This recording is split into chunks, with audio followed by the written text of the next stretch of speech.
그리고 어떻게 하면 뇌를 활성화시킬 수 있는지 말씀을 드렸습니다.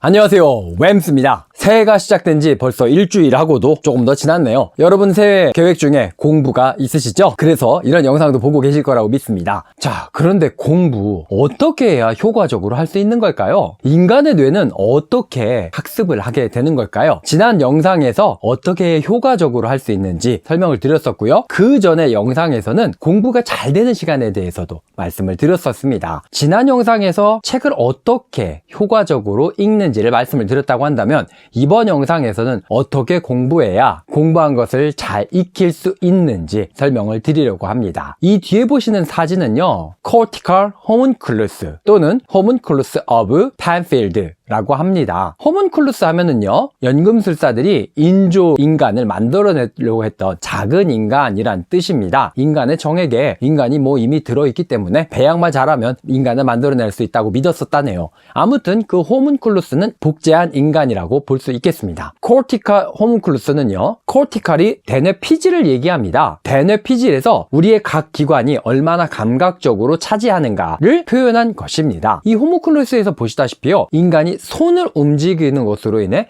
대뇌 피질에서 그만큼 많은 부분을 차지한다고 합니다. 그리고 입술이 있습니다. 우리가 입을 움직이는 것에 또한 대뇌 피질에서의 많은 부분을 차지한다는 것이지요. 우리가 혀를 움직이고 입술을 움직이고, 즉 우리가 언어를 한다든가 씹는다든가 이런 활동에 대뇌 피질에서 많은 부분을 할당을 한다는 것입니다. 이 그림에는 눈이 크게 표현되어 있지 않습니다만 사실상 눈이 꽤 많은 부분을 또 차지한다고 합니다. 눈이 실제로 차지하는 만큼을 표현하자면 인간의 몸을 다 덮을 만큼이기 때문에 이 정도로 표현을 했다고 하네요. 그래서 우리는 손을 활용하고 우리의 두뇌를 활용하고 눈을 활용하는 것, 그것이 효과적인 방법이라고 할 수 있습니다. 지난 영상에서도 아날로그와 디지털의 차이점을 말씀드리면서 인간은 아날로그이기 때문에 책장을 넘긴다든가 쓴다든가 이런 활동이 학습에 효과적이다 라고 말씀을 드렸습니다. 대뇌 피질에서 차지하는 인간의 감각에서 손이 큰 부분이기 때문에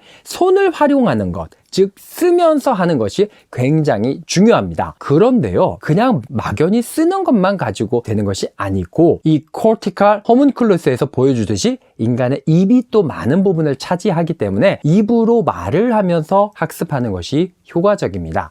쓰고 말하고, 그리고 그 말한 것을 또 귀가 듣습니다. 그렇기 때문에 이런 상호작용에 의해서 뇌가 인지하도록 만들어 주어야 한다는 것이지요. 저는 여기에 한 가지를 더 추가하고 싶습니다. 지금은 수동 미션 차를 찾기가 참 어렵습니다. 거의 대부분이 오토 미션이지요. 그런데 예전에 수동 미션일 때 옛날 차들은 또 배터리가 방전이 잘 됐어요. 배터리가 방전이 되면 지금이야 보험 서비스를 부르지만 예전에는 보험 서비스도 없던 시절이 있었습니다. 그런 때는 어떻게 했었을까요? 만약에 주변에 많은 사람이 있을 경우에는요, 사람들에게 그 차를 밀어달라고 합니다. 기아를 빼고 밀어달라고 해서 차가 움직이기 시작하고 탄력을 받습니다. 그 상태에서 기아를 딱 넣고 클러치를 떼면 동력기관이 엔진에 탁 붙으면서 그 동력이 엔진에 전달됩니다. 보통은 엔진이 동력을 만들어내서 차를 움직이지만 이 경우는 반대로 차가 움직이는 힘을 엔진에 전달함으로써 엔진이 돌아가게 만들어줍니다. 일단 그렇게 엔진이 돌아가고 나면 시동이 걸려서 차가 갈 수 있게 됩니다. 왜 차에 대해서 말씀을 드렸냐면요, 보통은 엔진이 차를 움직이지만 반대로 차가 움직이고 그것으로 엔진을 움직일 수 있다시피요, 보통은 뇌가 몸을 움직입니다. 그런데 몸을 움직이면 반대로 뇌가 활성화됩니다. 그렇기 때문에 여러분이 가만히 앉아서 공부를 하시는 것보다는요, 방을 돌아다닌다든가 가볍게 몸을 움직이면서